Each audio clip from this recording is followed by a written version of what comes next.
সেই গীতটো এবাৰ শুনক, তাৰপিছত আপোনালোকে গম পাব যে সেই গীতটোৰো আচল স্ৰষ্টা কোন আছিল। শান্তনা বৰুৱাই গাইছিল। পম্পী, মই যিটো গীতৰ কথা কৈছো তুমি গমেই পাইছা, ৰিম জিম জিম বৰষুণ, সেই গীতটোৰে তেখেতক তুমি আজিৰ দিনত উপহাৰ দিব।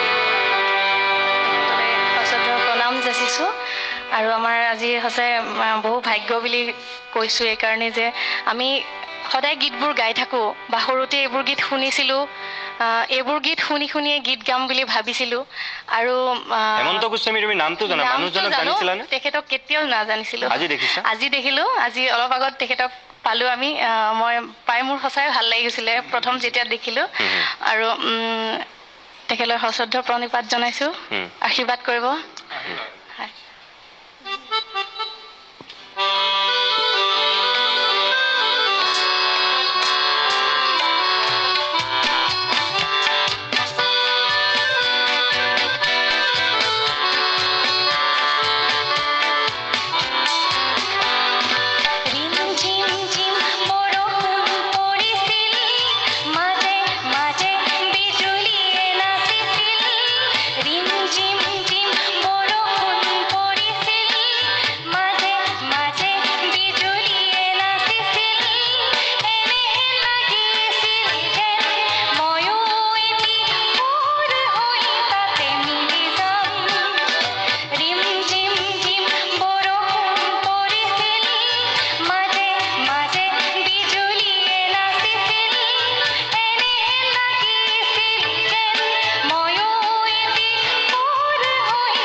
এই গীতটো আপুনি কিমান চনমানত লিখিছিল, মনত আছেনে?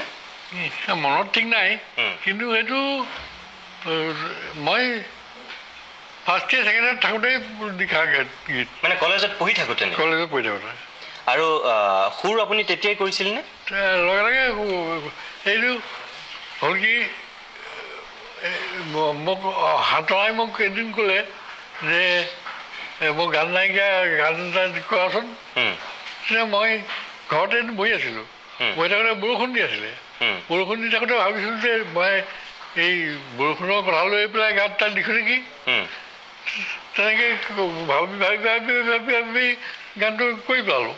মানে বৰষুণ পৰি আছে আৰু আপুনি গানটো লিখি গৈ আছে আৰু। আৰু সুৰটো সেইদিনাখনেই কৰিছে নেকি? সুৰটো সেইদিনাখন অলপ অলপ কৰিছোঁ, তাৰ পিছদিনাখন বহিলোঁ আকৌ ঘৰত বহি পেলাই মই কৰি থাকোঁ আৰু তেনেকৈ কৰোঁতে কৰোঁতে এই গানটো কমপ্লিট হ'ল।